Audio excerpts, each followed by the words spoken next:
Hey everyone, welcome to the channel. I'm taking a walk in Lumpini Park in Bangkok, Thailand, and I'm going to talk to you a little bit about a couple of words that you can use in Thailand. If you don't speak any Thai, it'll just make your stay a little more pleasant. Now, of course, a lot of Thai people speak English or some level of English, not very good sometimes, but you can get along. And the other thing is we have Google Translate, so it's a little bit easier to get along than it used to be. But if you know a couple of words, it'll just make everything a little more pleasant. First word is Sawadi. Sawadi, that's the hello greeting. Learn that one, and again, go to Google Translate and listen to a Thai person say it. My pronunciation's terrible, but I'll give you some idea what it's about. And usually when you say Sawadi, you add kop. Kop, so, and that has, Thai people have a lot of inflection, especially at the end of their sentence, so they'll say Sawadi kop. That's the male greeting, and then the women will say it a little bit differently. The way the women say it is Sawadi ka. And again, the inflection thing is important. And what I mean by that is women will not say Sawadi ka. They will say Sawadi ka. Okay, ka, like that. So that's really important in Thai. Second word is kap kun, which means thank you. And you would almost always add the kap at the end. So you would say kap kun kap, that's thank you. Another word that you should be just familiar with, you don't need to use it, but it's phalang.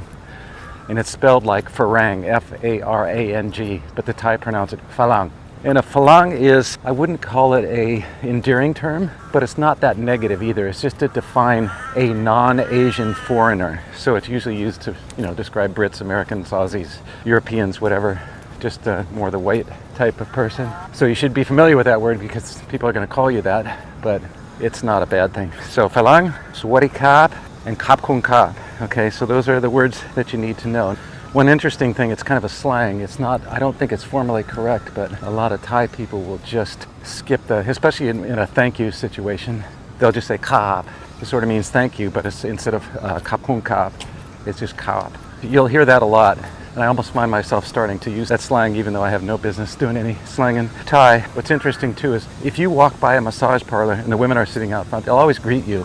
And a lot of them will try to greet you in English, but they're accustomed to saying ka after everything, after a greeting. So they'll say the greeting in English, but then in Thai they'll say ka because there's no English equivalent. So you walk by a massage parlor and all the women will go, welcome ka.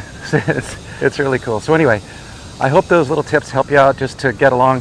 And what I found is, even though I don't speak Thai, if you can just greet people in a friendly manner, it just makes everything smoother. And it's also good to be very humble. And sometimes you don't need to say anything. You just do what's called the Y, the two hands close to your chin, and then you bow a little bit. The deeper and more down you bow, the more formal it is and the more respectful it is. So if you're, like if you see the Thai king or something, you would bow very low. And if it's just so the degree of bowing is the degree of formality or humbleness that you have. Like if you just somebody serves you something, you say kap kun kap, and you bow and you do the Y. It's kind of over the top. Thai people usually don't do it, but as a foreigner, it doesn't hurt to do it. Oh, and just one last thing. As we walk past over here, you can see they have these, Lumpini Park, you can actually rent these kind of swan paddle boats. It's kind of funny. I'm actually tempted to do it.